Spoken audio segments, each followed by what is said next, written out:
Yo, what's up guys, this is Mike, and in this video I'm going to be showing you guys how to create a modified pull-up bar at home.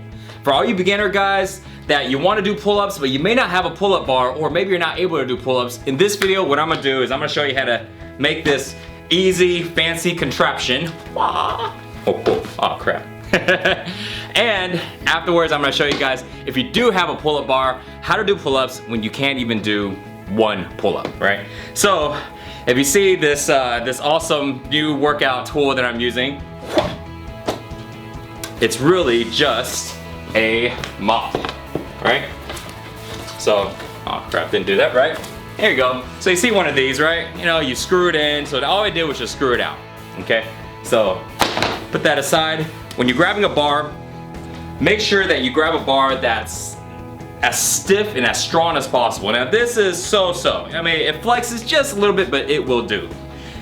So the reason why I have a towel at the end is because if it's on a surface like a chair, it's kind of slippery and it slides. So when you're down here and you're doing a modified pull-up, last thing you want to do is have your bar moving around, right? So you got to make sure that bad boy stays still, so this way you don't bust your butt.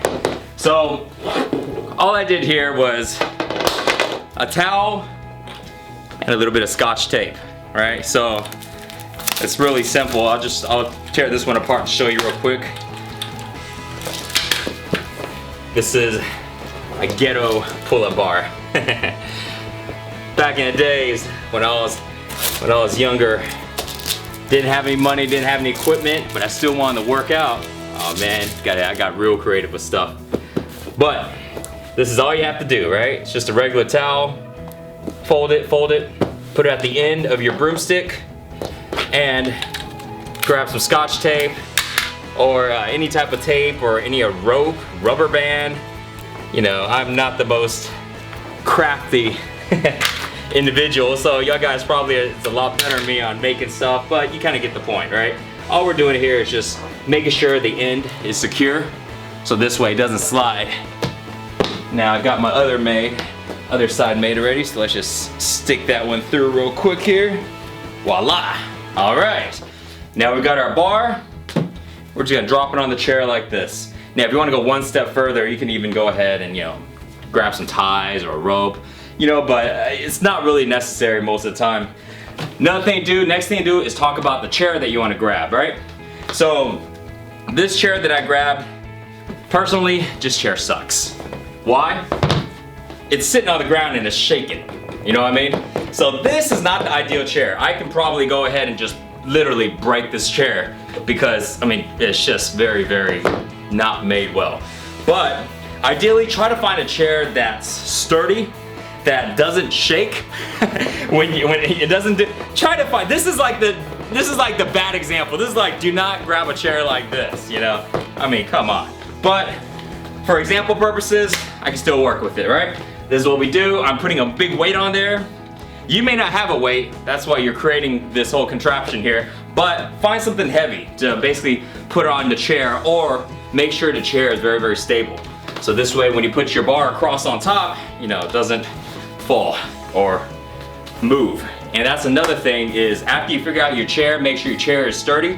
Make sure that the bottom, if you're putting it on wood floor, tile, or any type of slick surface, you want to make sure that your chair is not sliding. So if it is sliding, all you have to do is lay a big towel on the bottom, right? And it'll stop it from sliding. It'll give it some grip.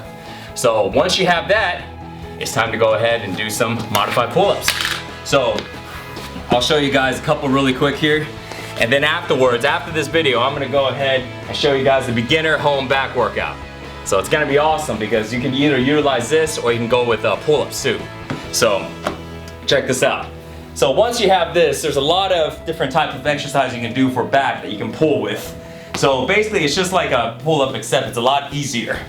So you can go with a wide grip.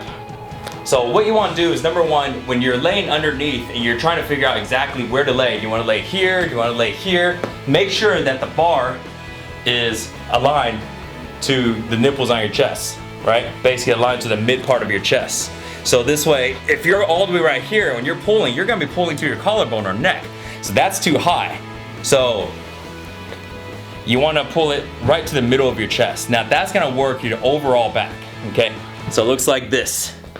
Grab it right here, keep your chest out, your feet's together, hips up, right? So now you got resistance here. You haven't even moved yet, and you're basically creating a flat surface with your body, right? Making your body as straight as possible. Now pull and come back down. Pull and come back down. Keep it nice and controlled, right? So if you wanted to go ahead and pull towards your neck, you're basically working your upper back, and you can do so. But just know that there's a difference in your back that you're working. If you pull towards the mid of your chest, it's basically contracting your overall back, right? It's contracting some lats, it's contracting your rhomboids, it's hitting your overall back. But if you want to go upper back, you basically pull it higher towards your neck, towards your collarbone. So it looks something like this. Just like that.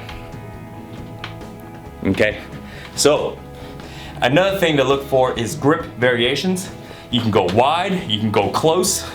So if you go wide, you're basically working more on your rear delts, you're working more on your lats. While if you go close and you're pulling the same way, you're working more of the middle part of your back. So let's say if you're grabbing it this way. Again, before you do a pull-up, test your surface, make sure the chairs aren't gonna come down on you. That's gonna suck. So, all right, make sure the chair don't come down on me. Okay, so see I'm grabbing close, same position, come up, back down, come up, back down. Here's a little tip, if you guys never did anything like that, number one, always go with the slow controlled movement, not because you're wanting to work the right muscle, that's important, but just because this is not the most stable surface, and if you're gonna try to jerk, like you see guys doing kipping pull-ups or something like that, you're just jerking on the bar, nothing's wrong with that, but you don't want to try any of this stuff on here. You want to make it really, really controlled, okay? Trust me, even if it's stable, it's not that stable unless you literally got a secured surface to where it's not even a chair, maybe some type of platform or, something to where there's no way it's gonna crash down on you. So just be very, very controlled with your movements. So that is how you can go ahead and start doing pull-ups without a pull-up bar. It works the hell out of your back, and it's actually pretty difficult. You notice I only did a few reps there, but if you try doing 10 reps, 12 reps, it's pretty tough. It's not the easiest. So it's a great way for any type of beginners to start developing their back without having any equipment, okay? And in just a little bit, after I show you one more thing here on the pull-up, I'm gonna make another video here, and I'll make sure to post it on here that's gonna show you how to do a whole workout at home with no equipment at all, and it's gonna work the hell out of your back. So let's check it out now. So let's say you guys got a pull-up bar and you can't do one single pull-up. Don't sweat it, man. This is what you do. You grab that same chair that you got and you put it right here.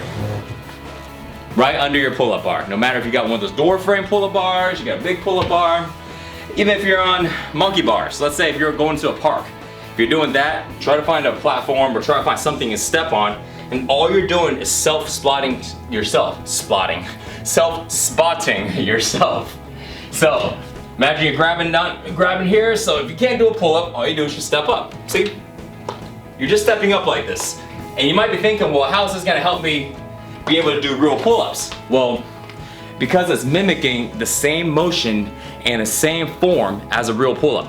And that's why it's just not as much resistance, right? Because when you put your feet on the bench or you put your feet on the chair, it's basically taking a lot of the weight off. So imagine how much you weigh, that's how much you're trying to pull up. So if you weigh 180 pounds, you're trying to pull 180 pounds. If you can't do any pull-ups, it's gonna be pretty tough to always only work with one weight of 180. The moment you step on here, you're basically doing a lot lighter weight. You may be only doing 50 pounds, right? 60 pounds. So just kind of work your way up. So let me show you a couple reps here. So let's say you can't do not one pull-up. So you step on here, come up, and back down.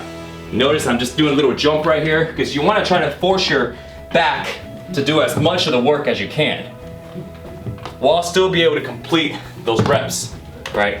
You can switch feet and go the other side. And using a chair is also a great way to spot yourself.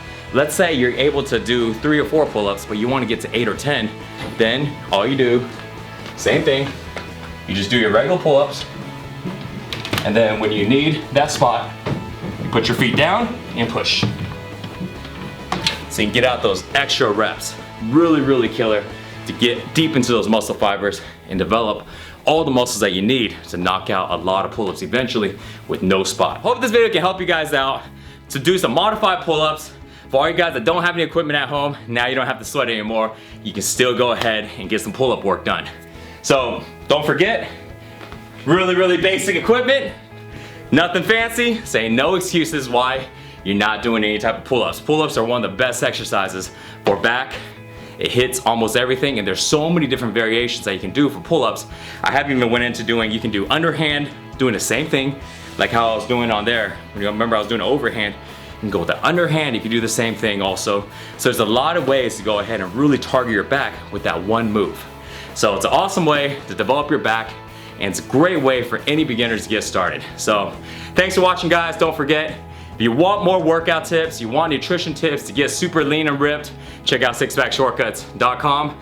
See you guys in the next video. Peace. Wow. Oh shit. Ugh.